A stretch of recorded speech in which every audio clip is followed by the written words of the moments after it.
Hi everyone, welcome back to my channel and today we are going to study the Fine Arts NCERT book for class 11th। तो ये हमारी आती है art and culture की book जिसमें 11th class की book बहुत important है। ठीक है, सो लेट्स स्टार्ट। सो जैसे कि आप देख सकते हैं कि प्री हिस्टोरिक रॉक पेंटिंग्स ये हमें मिलती है। ये रॉक पेंटिंग उस टाइम की है जब हम बहुत ही मतलब एंशंट हिस्ट्री का ये पार्ट है और it is the distance past when जब यहाँ पे कोई पेपर नहीं था, कोई भी लैंग्वेज जब तक डेवलप नहीं हुई थी या फिर हमारे पास कोई भी रिटन रिकॉर्ड्स नहीं थे एंड हेंस कोई भी बुक ना उस टाइम पे लिखी गई थी, ना हमारे पास रिटन डॉक्यूमेंट्स तब के अवेलेबल है। इसको हम बोलते प्री हिस्ट्री और एज वी ऑफन से pre historic times.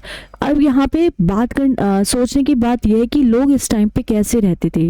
It was difficult to survive, was it difficult to survive those time.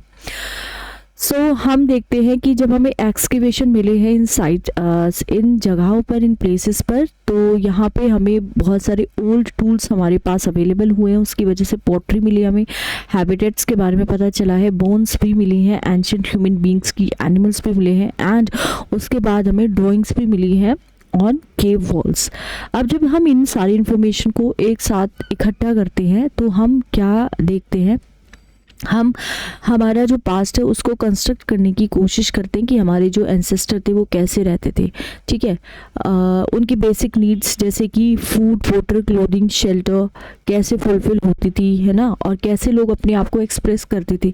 Painting and drawing were the oldest form, art form practiced by human being to express themselves using the cave walls as their canvas. तो कहने की बात यह है कि जैसे pre historic time में आप देखेंगे बहुत सारी आपको पेंटिंग बहुत ज़्यादा मिलेगी। ठीक है, पेंटिंग आपको बहुत ज़्यादा मिलेगी। आप जैसे कि यहाँ पे देख सकते हैं, इधर इतनी ब्यूटीफुल सी पेंटिंग बनाई हुई है और ये इतनी पुरानी पेंटिंग है कि अभी तक भी ऐसे ही ये अवेलेबल है बिल्कुल।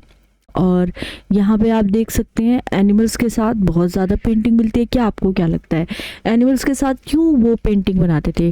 बिकॉज पहली बात तो ये है पॉइंट नोटिस करने की कि पहले देखिए एनिमल्स के साथ उनकी पेंटिंग और हंटिंग का दर्शाना ये बताता है कि उनको एनिमल्स बहुत पसंद थे, मतलब एनिमल्स खाते थे, नॉन वेजिटेरियन थे। ठीक है, और कहीं ना कहीं ये भी बताता है कि एनिमल्स को खाना वहाँ पे इजी होता था एज़ कम्पेयर टू कि वो एग्रीकल्चर प्रैक्टिस करती, क्योंकि एग्रीकल्चर को प्रैक्टिस करने के लिए भी बहुत सारी चीज़ों की रिक्वायरमेंट थी, जो टेक्नोलॉजी की रिक्वायरमेंट होती है, जो अभी तक वहाँ पे डेवलप नहीं हुई थी। राइट, सो जब हम देखते हैं तो हमें ये पता चलता है कि हमारे जो एंशंट लोग थे उनका लाइफस्टाइल कैसा था।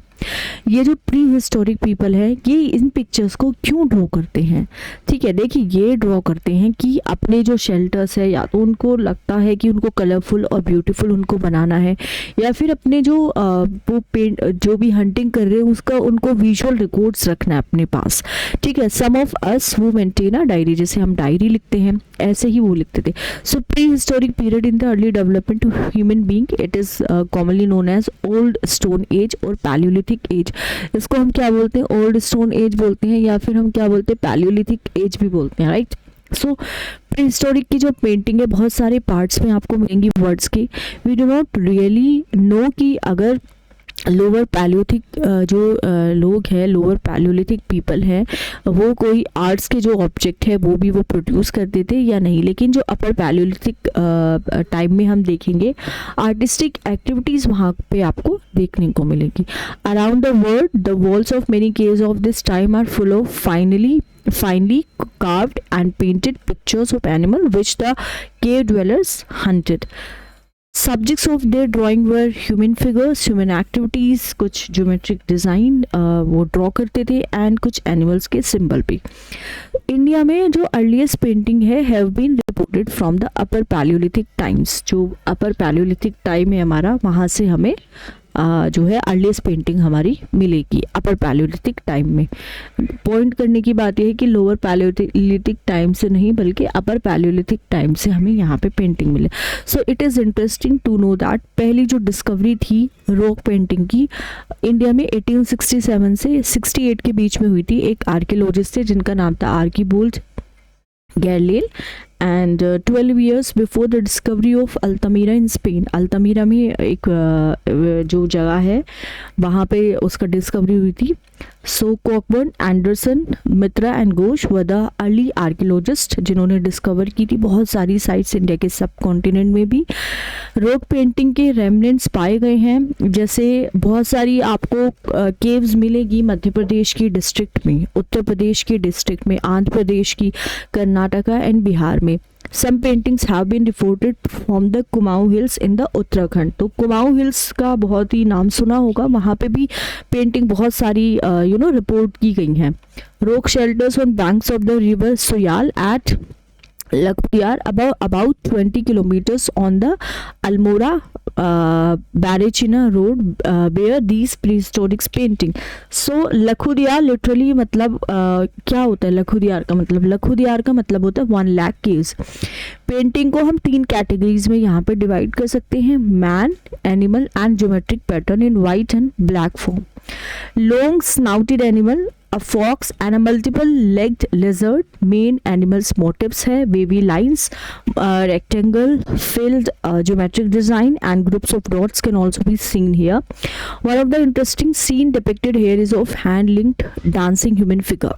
So there is some superposition of painting. Earliest are in black, over these are red ochre paintings and the last group comprise करता है white painting. कश्मीर से हमें 2 स्लैब्स मिले हैं जहाँ पे एंग्रेविंग्स हुई भी मिली है. Granite rocks of Karnataka and Andhra Pradesh provide suitable canvases to the Neolithic man for his painting. There are several such sites, but more famous among them are Kubgallu, Piklihal and Tekalkota. So 3 types of paintings have been reported from here. Painting in white, painting in red ochre over a white background and painting in red ochre. यहाँ पे आपको दिखेंगी ये paintings, यहाँ पे आपको मिलेगी. ठीक है. So these paintings belong to late historical period. Early जो हिस्टोरिकल है और न्यूलिथिक पीरियड है वहाँ की भी पेंटिंग मिलेगी.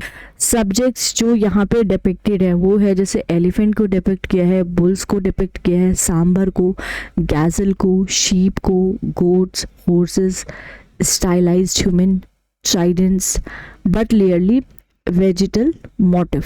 बट जो रिचेस्ट पेंटिंग है वो विंध्या रेंजेस जो है मध्य प्रदेश की वहाँ से मिली है एंड उनके जो कैमोरियन एक्सटेंशन है उत्तर प्रदेश में वहाँ से भी. ये जो हिल रेंजेस हैं are full of palaeolithic and mesolithic remains and they are also full of forest, wild plants, fruits, streams and creeks. Thus एक perfect place है जहाँ पे stone age के जो लोग हैं वो रहते थे. Among these largest and most spectacular rock shelter is located in the Vindhya Hills at Bhimbetka in Madhya Pradesh. Bhimbetka कहाँ पे located है?